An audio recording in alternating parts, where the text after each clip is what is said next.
Halo semuanya, selamat datang di pembahasan kita kali ini. Pernah nggak sih kalian ngebayangin satu cerita dongeng sebelum tidur yang saking membekasnya, nilainya terus nempel sampai kita dewasa? Nah, hari ini kita bakal ngebongkar habis-habisan salah satu cerita rakyat paling legendaris dan ikonik dari Nusantara. Yup, kita bakal membedah kisah bawang merah dan bawang putih. Siap-siap ya, karena ini bukan cuma cerita anak-anak biasa loh. Ini benar-benar sebuah mahakarya budaya yang udah ngebentuk karakter dan moral banyak generasi. Yuk, kita mulai. Kalian tahu nggak, kisah ini sering banget dijuluki sebagai versi Cinderella dari Indonesia. Coba deh pikirin, buat memahami sesuatu yang baru, kadang kita butuh jembatan dari cerita yang udah familiar kan? Pasti kita semua tahu lah dinamika Cinderella, gadis baik hati yang ditindas keluarga tiri, terus akhirnya happy ending. Nah, bawang merah dan bawang putih ini punya kerangka yang persis kayak gitu. Tapi yang bikin cerita ini luar biasa spesial adalah sentuhan kearifan lokalnya. Ini bukan cuma soal gaun pesta atau pangeran tampan, tapi soal nilai moral fundamental yang benar-benar berakar di masyarakat kita. Bagian 1. Cinderella versi Indonesia. Cerita ini tuh nggak tiba-tiba muncul dari ruang hampa loh. Kalau kita telusuri sejarah lengkap dari legenda ini, semuanya berakar buat dari rahim budaya Melayu Riau.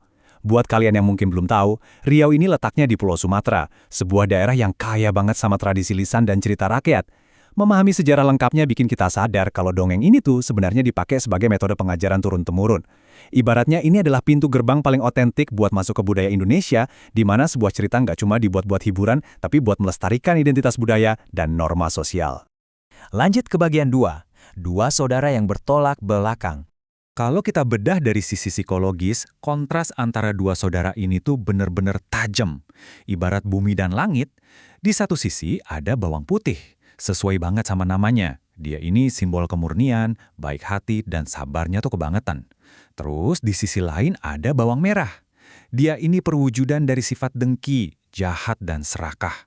Pembagian karakter hitam putih yang super ekstrem ini sebenarnya jenius banget. Kenapa? Karena ini ngasih garis batas yang jelas banget buat audiens, terutama anak-anak. Mereka jadi langsung paham mana sifat yang harus ditiru dan mana yang harus dibuang jauh-jauh. Jadi, mereka ini bukan sekedar nama bumbu di dapur kalian ya, tapi metafora hidup dari dua sisi dasar sifat manusia. Masuk ke bagian 3, pilih kasih seorang ibu. Nah, disinilah konflik utamanya meledak. Timbangan keadilan di rumah itu langsung hancur berantakan. Pasang ibu tiri mulai terang-terangan pilih kasih ke anak kandungnya, si bawang merah. Sementara itu, anak tirinya yang nggak salah apa-apa, si bawang putih, terus-terusan ditindas. Dinamika kayak gini nih, yang nyiptain skenario pihak tertindas yang klasik banget. Sebagai audiens, emosi kita pasti langsung kepancing kan? Kita bisa ngerasain ketidakadilan yang dialami bawang putih, dan rasa simpati ini yang bikin kita benar-benar terkunci sama ceritanya. Ketidakadilan di dalam rumah inilah yang jadi ujian paling besar buat kesabaran karakter utama kita. Sekarang kita sampai di bagian 4, pesan moral dan kearifan budaya. Jadi muncul satu pertanyaan besar. Mengapa sih kisah ini begitu istimewa? Maksudku, dari sekian ribu cerita rakyat di Nusantara, kok bisa bawang merah dan bawang putih yang paling awet bertahan melintasi zaman? Dari cerita lisan di desa-desa Riau zaman dulu, sampai jadi serial animasi populer di era digital sekarang.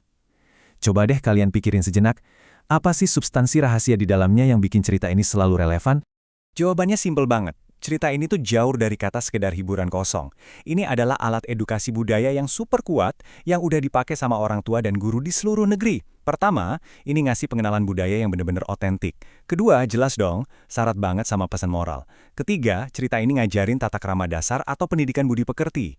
Dan yang paling krusial nih, cerita ini dengan tegas nekenin kalau kebaikan dan kesabaran itu sama sekali bukan kelemahan. Pas anak-anak nyerap dongeng ini, mereka sebenarnya lagi dibekali kompas moral yang kokoh buat ngadepin kerasnya dunia. Pada akhirnya, cerita ini ngajarin kita soal hukum sebab akibat tertinggi. Perbuatan baik bakal dapat balasan yang manis, sedangkan kejahatan dan keserakahan, ya pasti bakal dapat ganjaran setimpal. Ini tuh pesan universal soal keadilan semesta. Bahwa keikhlasannya bawang putih pada akhirnya bawa berkah yang luar biasa, sementara sifat rakusnya bawang merah dan ibu tirinya malah jadi bumerang yang bawa petaka buat mereka sendiri. Dongeng ini nancapin keyakinan di kepala kita, kalau kesabaran di tengah penderitaan dan ketidakadilan, itu di waktu yang tepat bakal dibayar lunas dengan cara yang luar biasa. Sebagai penutup pembahasan kita, coba deh kita tanyain hal ini ke diri kita sendiri.